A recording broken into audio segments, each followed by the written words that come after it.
Hello everyone, and welcome back to the layout. Today we're going to be doing a little take a look deal here at the Thrall 86-foot boxcar from Class 1 Model Works. Apparently the mainline standards, their slogan here. The version we're going to be looking at today is Conrail, as you guys would expect from me. And we're just going to do a little, unboxing, take a look at everything, see what you get for your money. These cars aren't cheap, and let's see what they're all about. Let's check them out. These are actually the first cars I've ever got from Class 1 Model Works, so kind of my opportunity to kind of evaluate them and see what I think of them, and check them out overall. So sit back, relax, and enjoy as we take a little bit of a look here at these Class 1 Model Works Thrall 86-foot boxcars.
All right, so let's go ahead and dive into this here.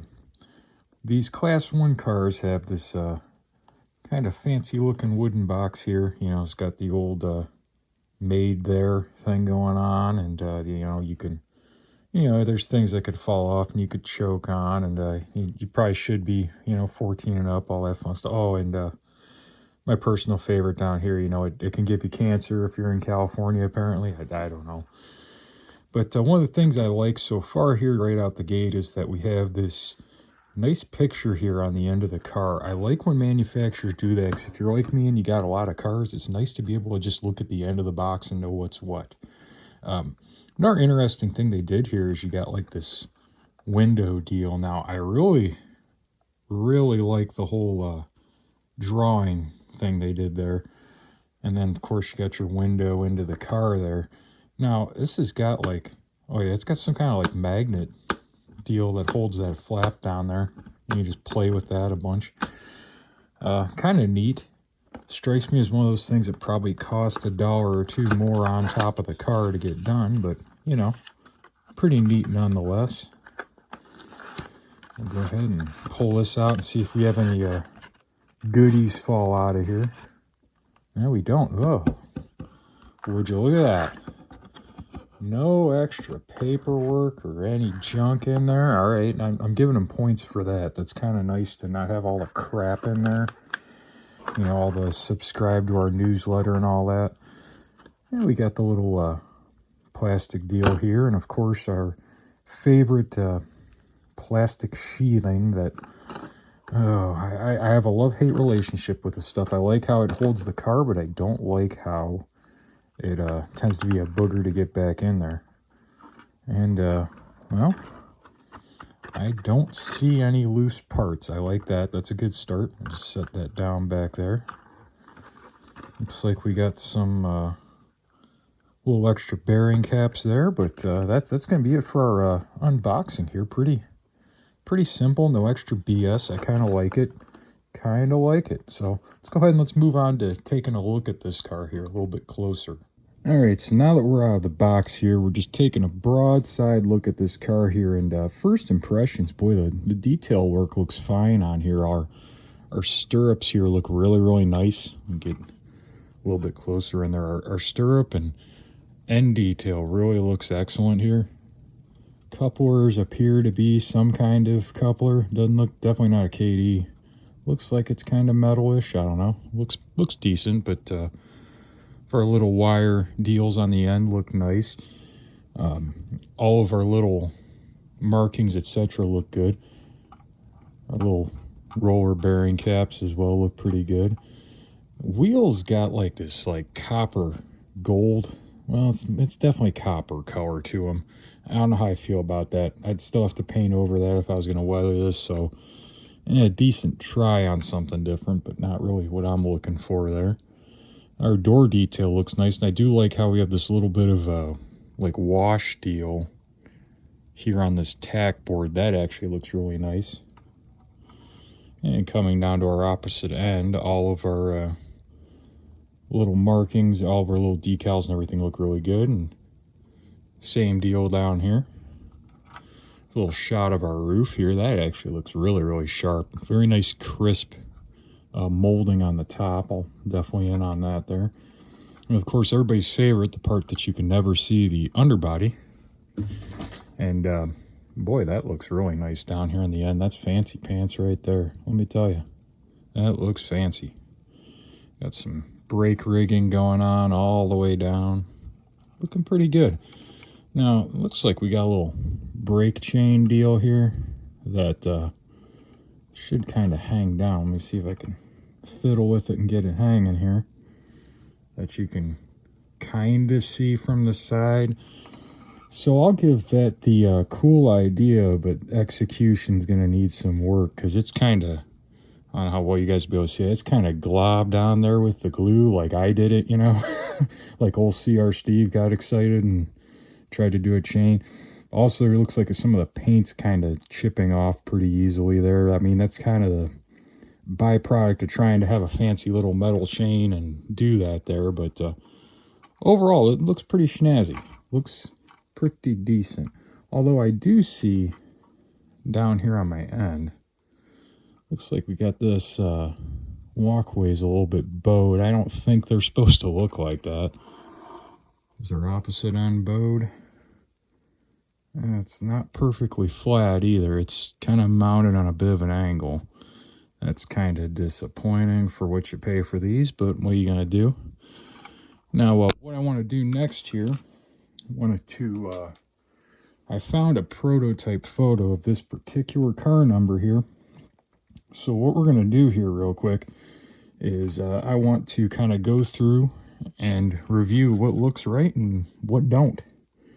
For one, this definitely should be sitting flat on the end. And also this top edge here on the car, it looks like the roof is a separate piece on these. This very, very edge here should actually be painted white. And let's see. That's good. That's way oversized compared to what it is in the prototype photo. You guys will be seeing that on the screen right now, I'm sure. And it also, something looks a little wonky right here with our numbering. And it appears that our CR is definitely way too close and way too large. That should be a little bit smaller and right up in this area.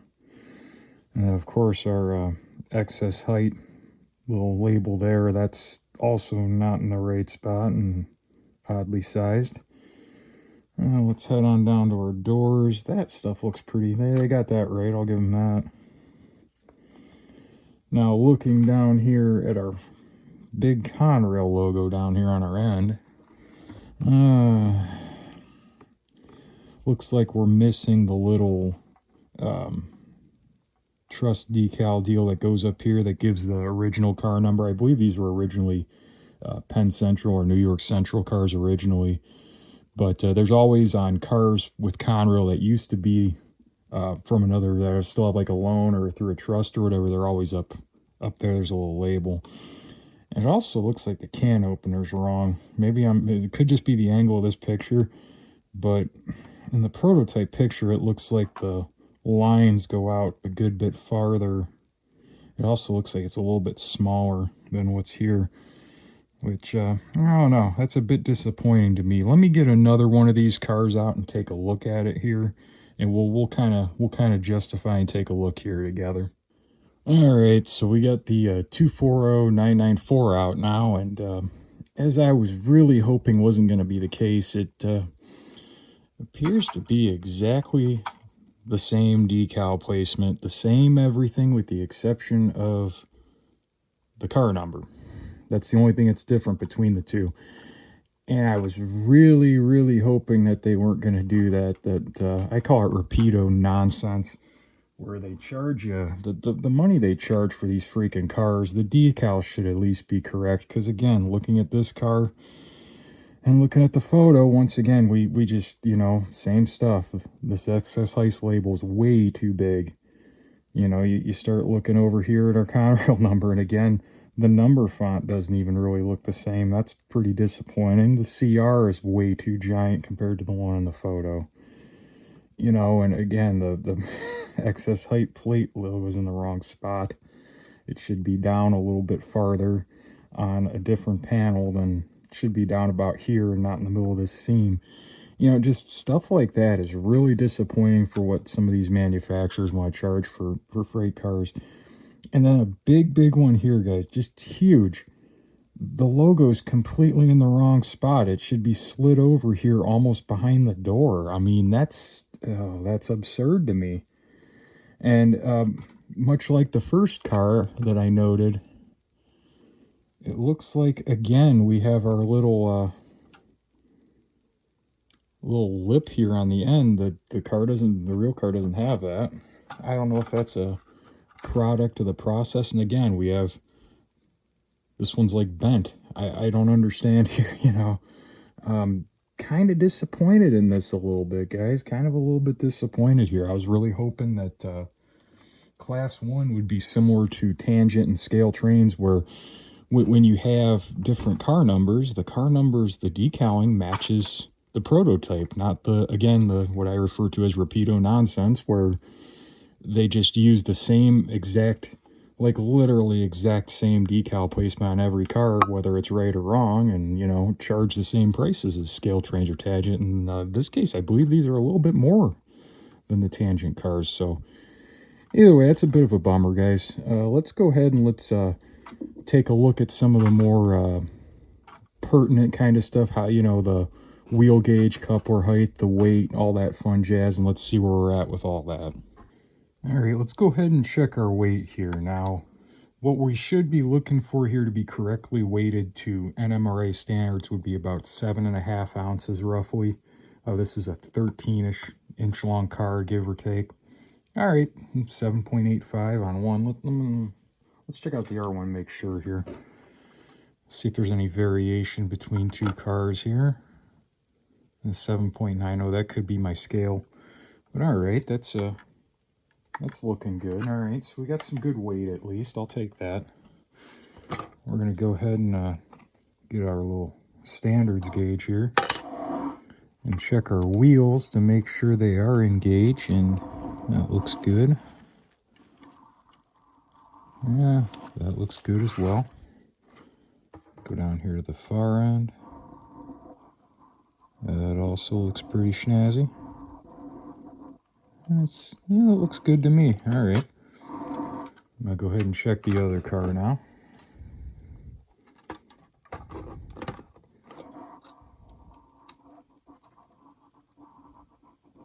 Yeah, looks pretty good. Looks pretty good. Looks good. Yeah, looks good. All right, so all of our wheels are engaged. Let's head over to the actual layout here and check out our coupler height, etc. here. All right, so now let's check out our coupler height here real quick. Let's just do a little roll on up here and see what we got.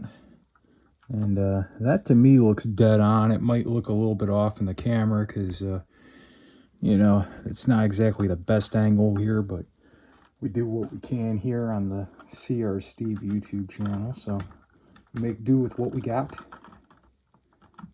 And let's go ahead and, if I can get this thing on the track, let's check our other end here.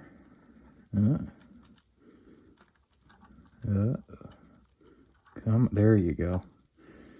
And that one looks dead on too, so that's promising to see here. So our weight's good, our wheel gauge is good, and our coupler height's all good here. Alright, so I'm over here at the curve to Richard's yard here in the on the Slesnick secondary here on the way out, and as you guys can see, as goofy as it looks, because this curve is way too sharp, I'd say it's somewhere around 21, 22 degrees, somewhere right in there. These cars can actually negotiate the curve. I'm kind of impressed by that.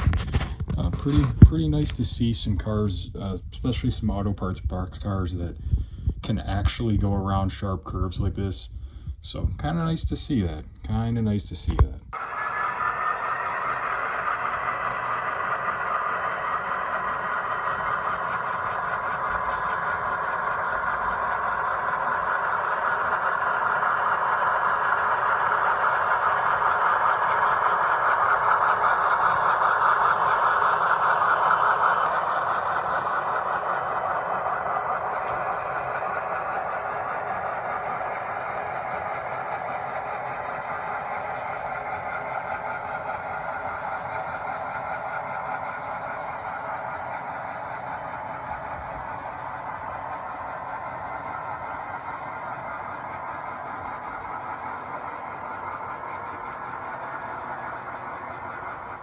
Alright, so you guys just saw these cars running back and forth a little bit, you know, just kind of testing them out here on the track to see how they do, and they didn't do too bad. Unfortunately, you guys can see these air hoses, they're dragging, and that's one of those things that just annoys the living snot out of me, because you hear them rubbing on the ties as the cars go by, and again, for what these cars cost, I expect them to not have things like that be going on. That's pretty disappointing. I don't know if you can bend it up or what. I'll probably just end up cutting them off and putting my magnetic deals on there. But nevertheless, it's just frustrating things like that with a car of this price to be having those type of issues. Another little note I'd like to make here. It's hopefully we get a good shot on the color there. These cars have a little bit of a darker, like brown kind of hue, which I didn't mention earlier, but doesn't exactly match the prototype photos like I've mentioned. This car here is a Tangent 86-foot boxcar, a Greenville prototype, and as you guys can see, it's got a lot more of a redness to it. That's a more correct boxcar red for Conrail. And if my memory serves, I believe the thing with these Class 1 cars is they were trying to match paint from other manufacturers as well as prototypically, and that's kind of a... I don't know how I feel about it, because I would have much rather these cars had the correct late 90s, you know, Conrail quality coloring to them, not this dark, like, I don't know, kind of poo brown deal that looks like a car from the 70s and 80s, but with a quality logo on it. Doesn't make sense. It's one of those things that kind of bothers me about like the Walthers cars and the Athearn cars, is they always don't have that like red brown like they should.